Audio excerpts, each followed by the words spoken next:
Welcome to TravVision. This is part of Traveller Politics. We're here in the Shamrock Lodge in Athlone, and it's an absolute beautiful venue. It's a beautiful day outside. We've got a lot of fantastic people speaking, all traveller activists in one way or another.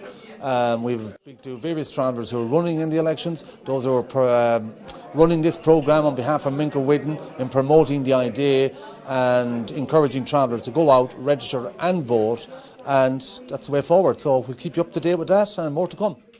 Welcome to TravVision. We're in the Shamrock Lodge in Athlone, and it's part of the MINCEIR WHIDEN organisation, which is setting up traveller political participation. I am joined with one of the founding members, one of the current members, although he's a bit off doing his PhD at the moment. Is that right, studies? Yeah, that's right. Yeah. Thomas McCann is a very well-known, very well-liked and a very well-respected activist, and he has been for quite some years.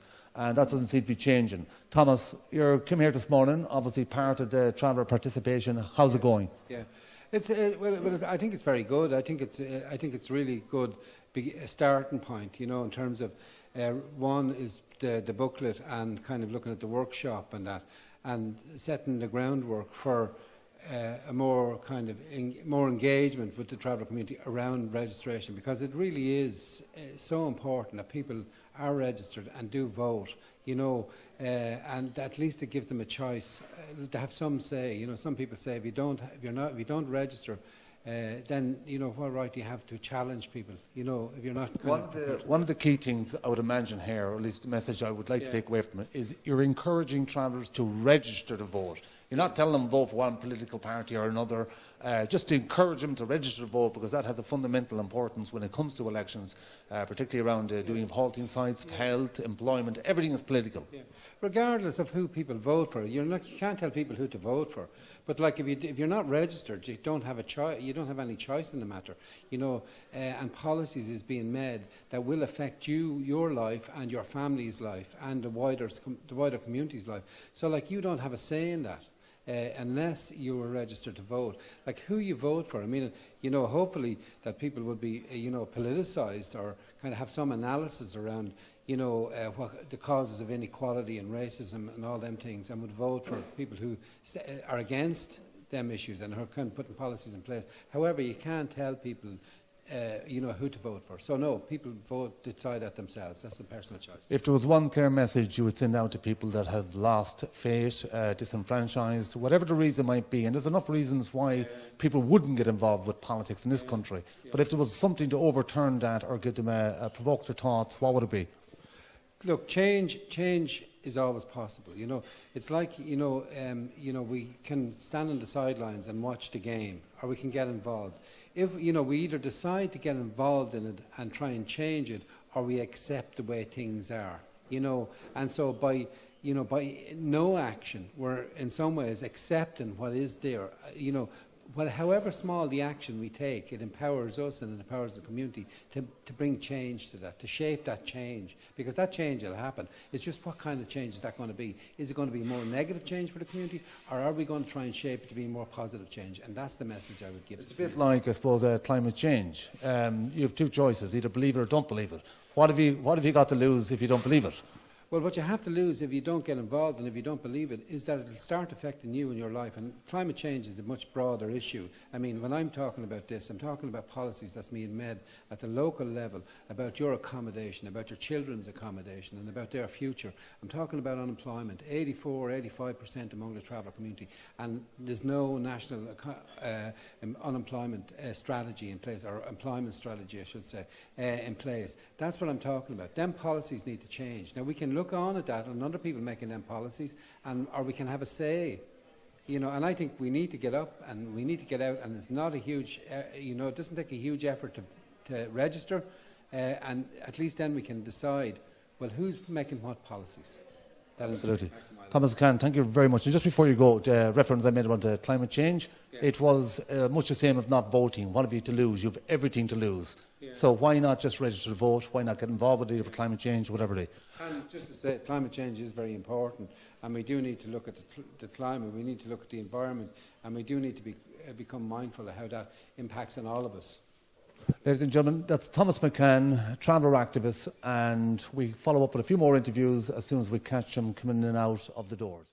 I learned very quickly politics was a kind of slightly different game from community development, and I had a couple of tutors because in any council or in any group you start to know who the officials are, you start to know who the councillors are, you start to know who the cliques, and there are cliques within councils. Certain councillors are attracted to one another. I don't mean that way.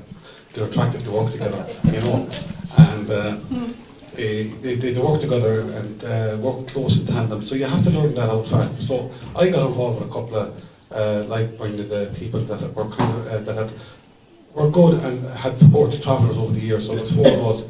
We'd meet every month, once a month we used to meet, and sometimes we'd meet in between that, come up with some strategies and how to work and get some issues passed. Okay, now we're joined with a fine gentleman, Martin Ward from Tuam. Martin previously had ran in the elections. He got elected as a town councillor. He went on to become the mayor of Tuam. He took a step back from politics for a period of time, but now he's back with a bang. Today he's at the MINCEIR WHIDEN launch of Traveller Political Participation, which couldn't be a better event to attend. But Martin, welcome. Thank you, Bernard. Delighted to get the opportunity to let you interview me. No worries.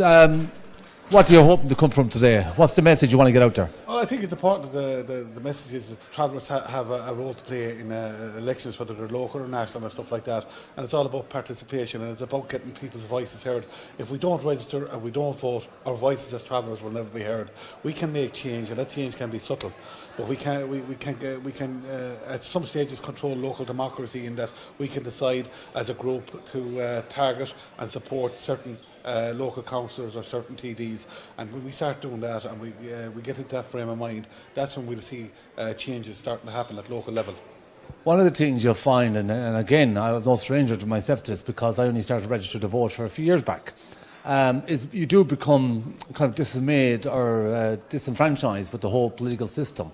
It's quite complicated, you feel worthless, you don't feel you're at it, even if you did vote.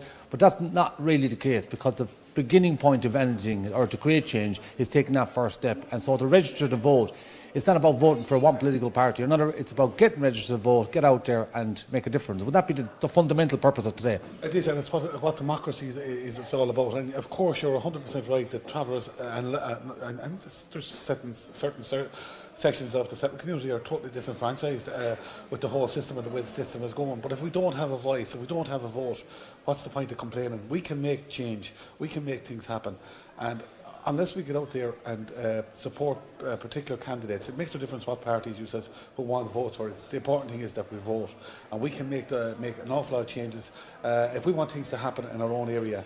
And I would say, Bernard, we have to bring this back to kind of what they used to call local parish pump politics. What happens is the locality, for whether it's a TD or a councillor or it's all down to what the locals want or what the local community wants and those demands. And we can make changes happen at local council, whether it's around traveller accommodation, whether it's around traveller education, whether it's around traveller healthcare. Travellers themselves, if they vote and registered, they have a strong voice. Their voice is an awful lot stronger than they think. Absolutely. The other thing is you've come back with a bang, haven't you? You've come out of retirement. It's a bit like the old Rocky movies, isn't it? It is. And you've linked up with a political party. Would you like to tell us a bit about that political party and your ideas for the future? Okay, I did, Bernard. At one stage here, I decided that I was finished with politics. I was finished with even publicity. For over the years, I've kind of declined doing interviews. But I says, look at I see the way the whole system is going. I says, look, I still have something to offer, and I get back into it. I joined into, which is the new Republican Party. It's a pro-life party, pro-family, pro-Irish party. That it's been set up by the Paddy Tobin, who was a member of Sinn Féin. And I think the party is going in the right direction, and their policies are policies that I would agree with.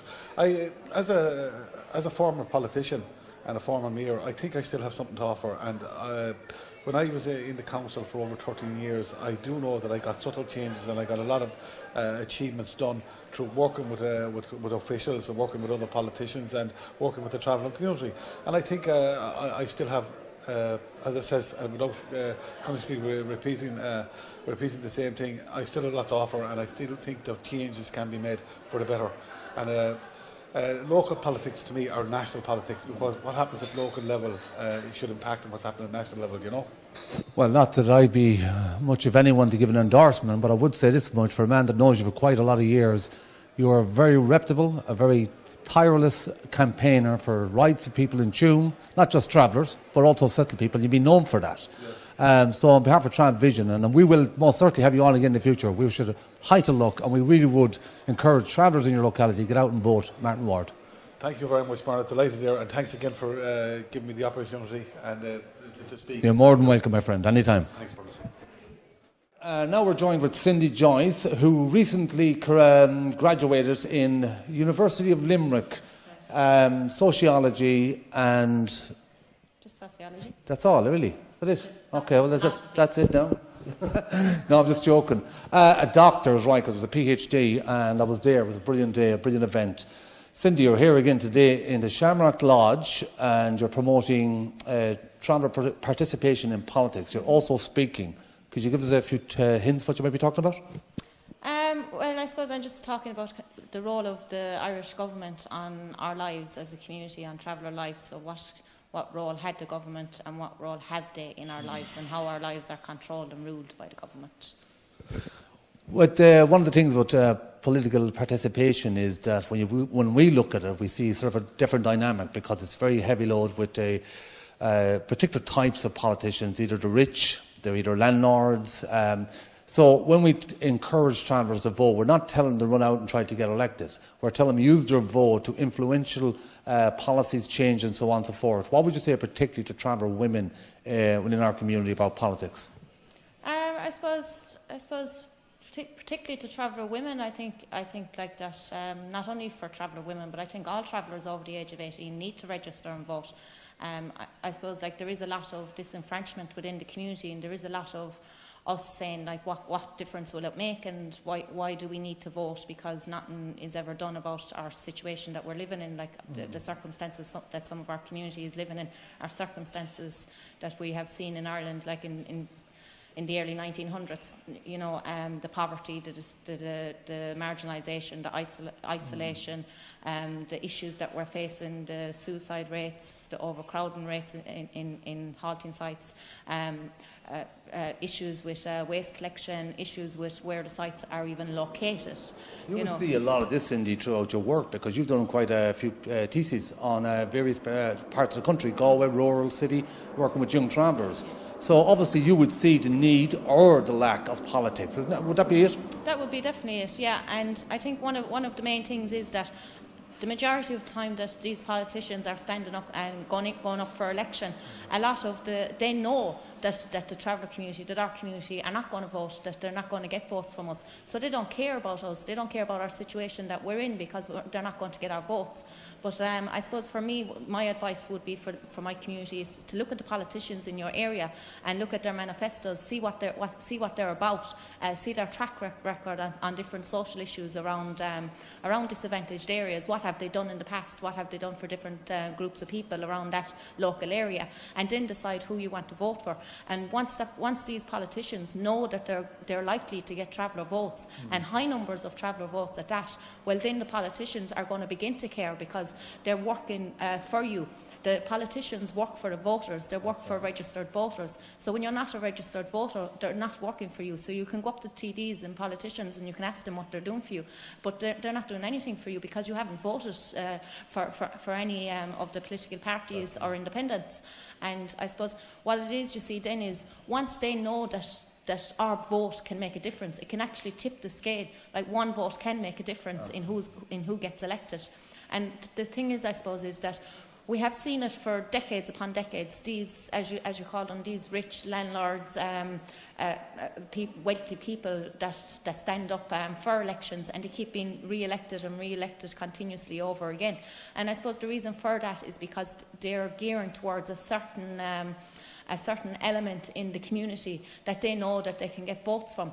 And I suppose once they see that we can actually tip those scales, that they're relying on our votes, that if they don't get our votes, well then they won't be seated in these positions. And once once we break that cycle of disrupting the same politicians and continuously going in, the ones that we see that are anti-traveller, that are anti-traveller accommodation, culturally appropriate accommodation, standing up going against it, even I suppose a lot of politicians that have anti-traveller rhetoric coming out of them in order to gain votes. So they're looking at the element of the community, they're looking at the group of the community in their local area that would be, I suppose, against halting sites in their area, that would be against travellers going into their area and so forth. And they make promises then that they're going to stop traveller accommodation, for example, coming into that area if they get their vote. But I suppose if travellers start voting, well, then they're going to have to start making promises to the community then in order to get the votes that they'll be in then, and then we can...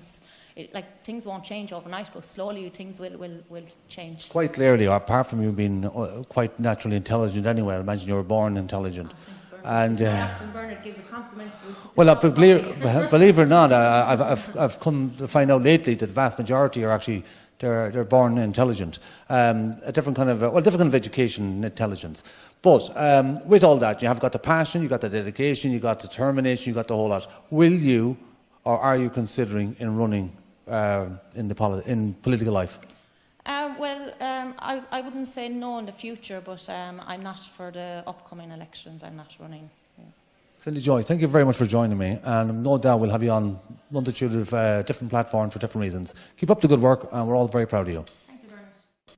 So 19 years later, so what do? In another 20 years, we give the same recommendations over again? For what? It's a repeat cycle after cycle after cycle after strategy after policy. And there's nobody listening to us. And I suppose one of the biggest reasons that nobody is listening to us is because it's so normalised how we're treated that we just tend to accept it as a community. We tend to just say, yeah, sure, that's the way it is, that's the way it always has been, that's the way it is. And what can we do? And we tend to sit back. But sitting back complaining about it in the last 100 years, it has done us no good.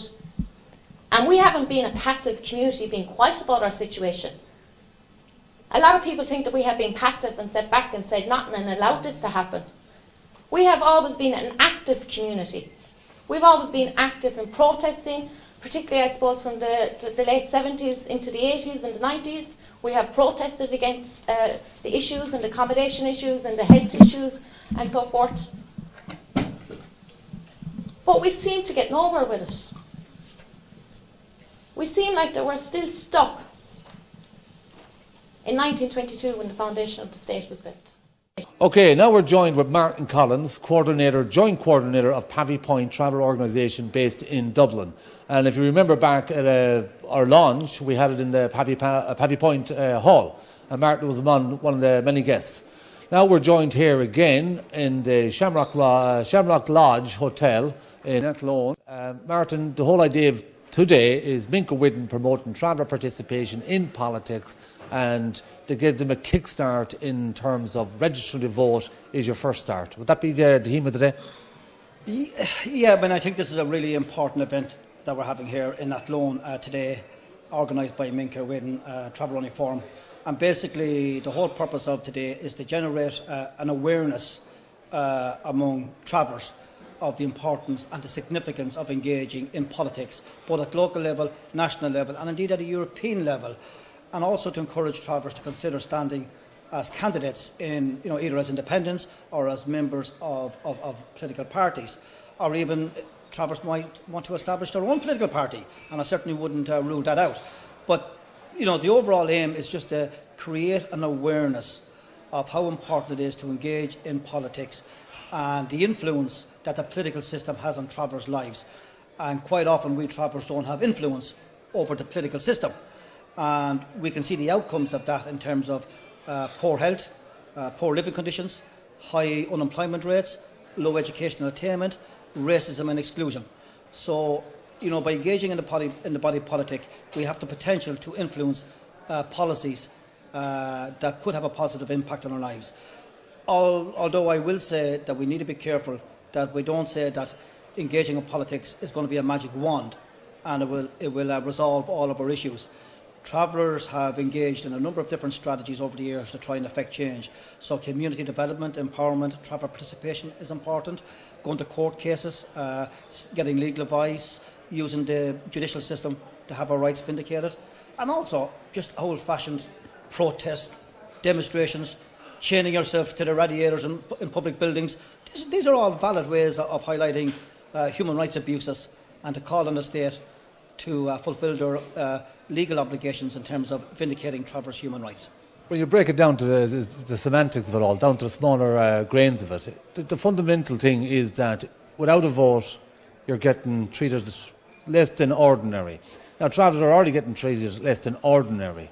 When I say less than ordinary, I mean unequal and to be quite honest, you're treated worse than animals in some situations. Through Irish politics, unfortunately, that's the way it is. Yeah. The only way we can ever truly influence that, change that, is registering to vote. Because not registering to vote doesn't change nothing for the politics that's coming at you, because they're continuing to do what they're doing anyway.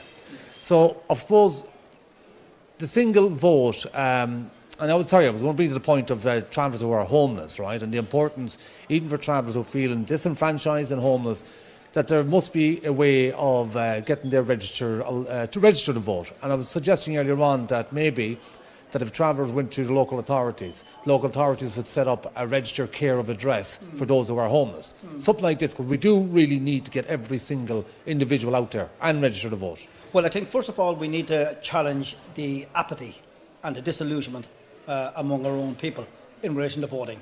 Travellers feel, and rightly so, and justifiably so, feel very let down and feel failed by the system, by the state and by the political apparatus. And I understand that. I can identify with that as a traveller man myself. But having said that, the only way, or one of the ways we can potentially change things is for travellers to engage in politics, register, vote, stand as candidates either as independents or as members of political parties. I find it quite incredible that you have people in different parts of the globe, in Venezuela, for example, at the moment, fighting for a democracy, fighting for the right to vote for what leadership they want and what policies they want for their country, and indeed in many other parts of the globe. This is the complicating about politics. Yeah. It's not a blueprint. It's not set in stone, and we all know that. And the situation with Venezuela is that there was a democracy. Yeah. A guy who didn't run in the elections turns up and contests the election. So it does, of course, it gets complicated. Like you said, there's no magic wand, but it is a good starting point. What's the next step for MINCEIR WHIDEN from here? Is it just today? Is it tomorrow? Or is there a follow-up? No. It's really important that we keep our foot now on the pedal.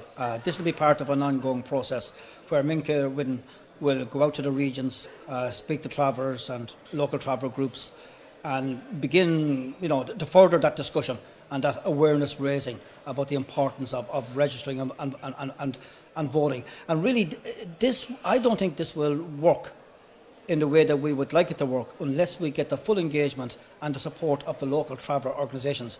And I expect that will be there, because they're best placed at local level to mobilise and engage with the local traveller community, and certainly we can support that process. But it won't work unless the local traveller groups engage constructively and positively with this process. And the final point I would make here is, over the years we've seen here in Ireland, in general elections and local elections, we have seen seats being won and lost on a handful of votes. We've seen recounts.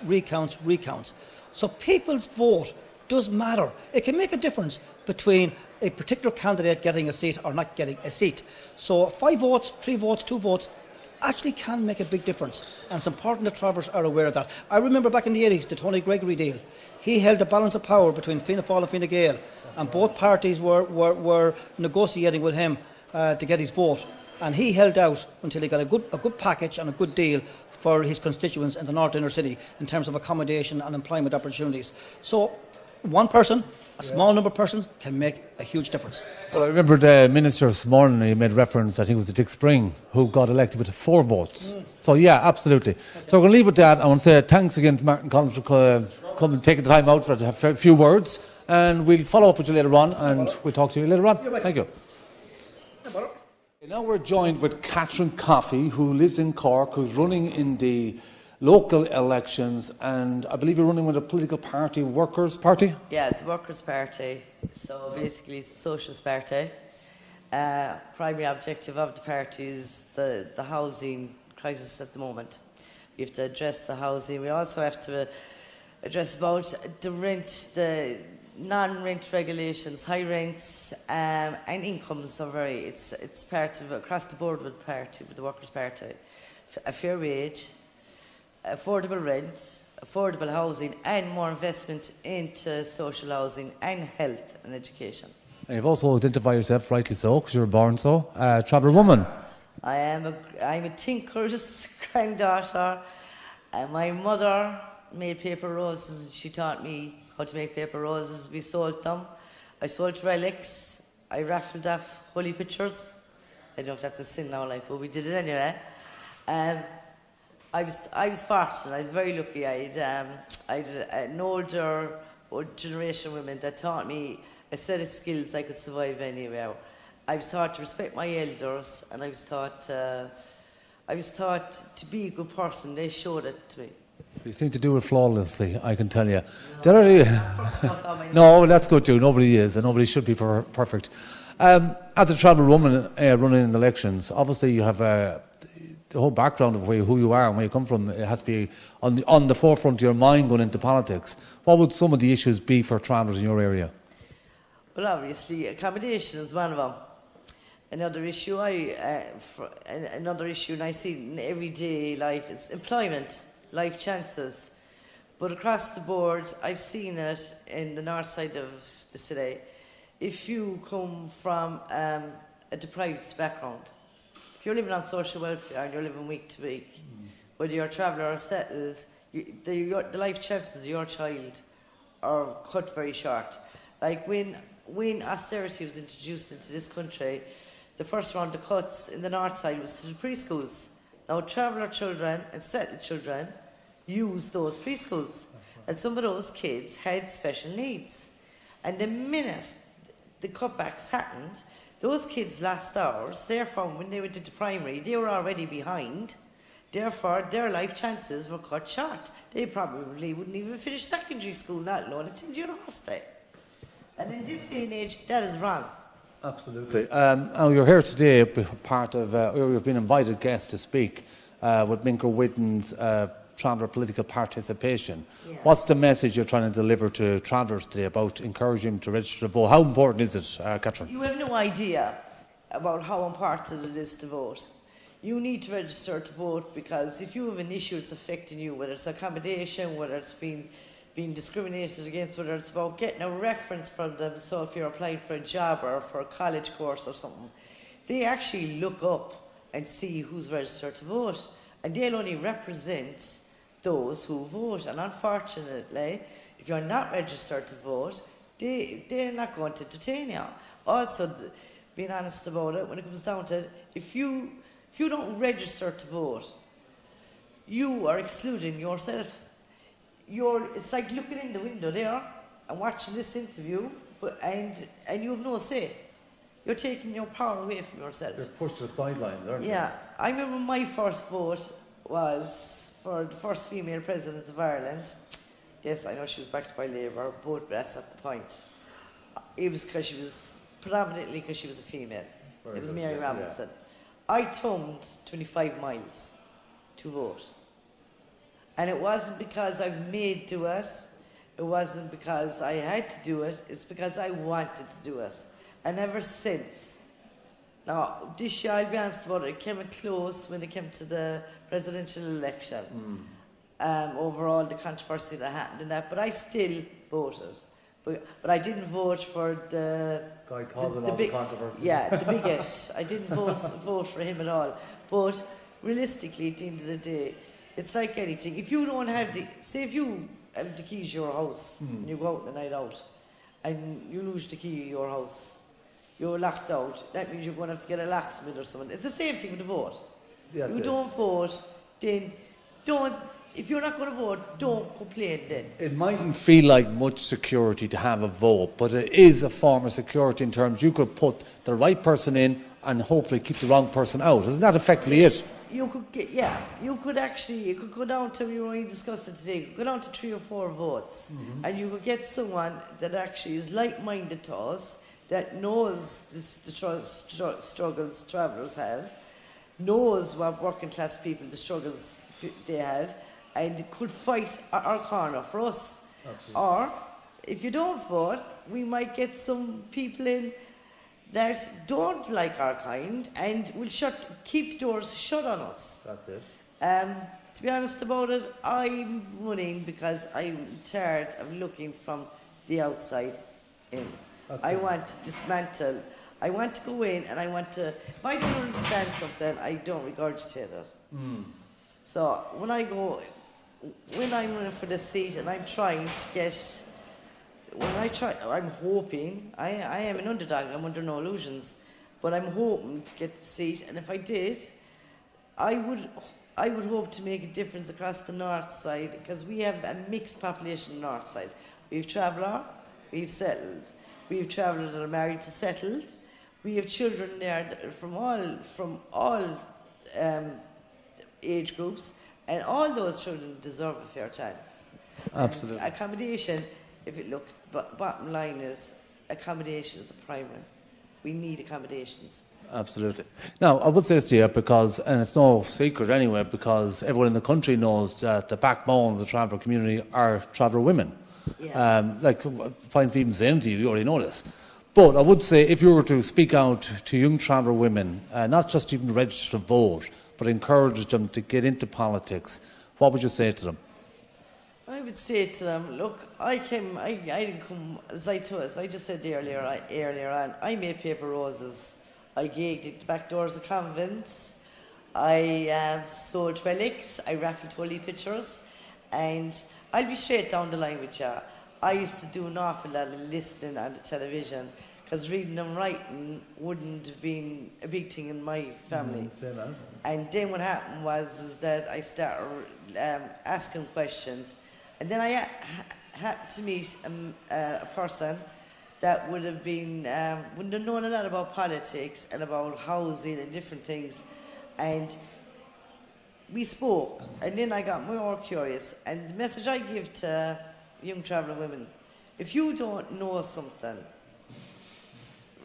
whether it's about politics or anything, beautician, hairdressing, au pairing, anything, ask. Go and ask. Go to the local youth worker, go to the local traveller. If there's a travellers group, go to them. They're facilitators. Don't be afraid to ask. And if you don't understand the word, look it up. That's what I did. I had a dictionary for every subject when I went back to college. I tell you, because the language was different. That's it. And look it up, and once you understand the meaning of the word, then you can use it. Absolutely. Catherine, we're going to leave it there, and it's absolutely delight in talking to you. It's the first time to meet you. I've known you on Facebook. I think you're a remarkable woman, fantastic activist, and I hope, and I really do, because not are you just coming at this as a political socialist concept, but you're also coming at it as a traveller woman. You're also coming at it as a woman. You're also coming at it with a person that has a lot of mixed communities that are on very similar par with one another. So you could. It doesn't discriminate, and that's the thing at the moment. We have an unequal playing field when it comes to when it comes to children's chances.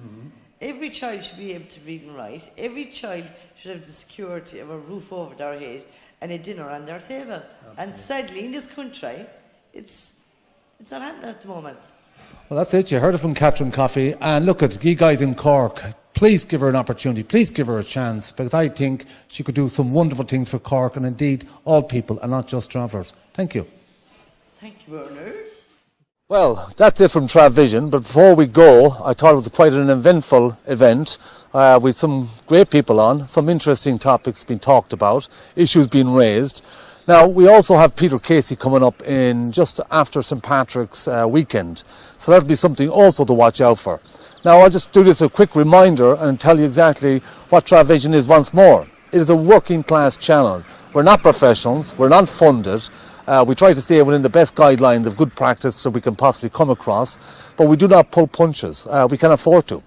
The other thing I would also like to finish up and just please and ask you to go to our YouTube channel and subscribe. The subscribe is not about just getting up the numbers. It's about getting up the numbers to create and generate some revenue that will give us the opportunity to go out and do more projects like this. So once again, I hope you enjoyed TravVision. Stay tuned, get involved, and we'll talk to you guys soon.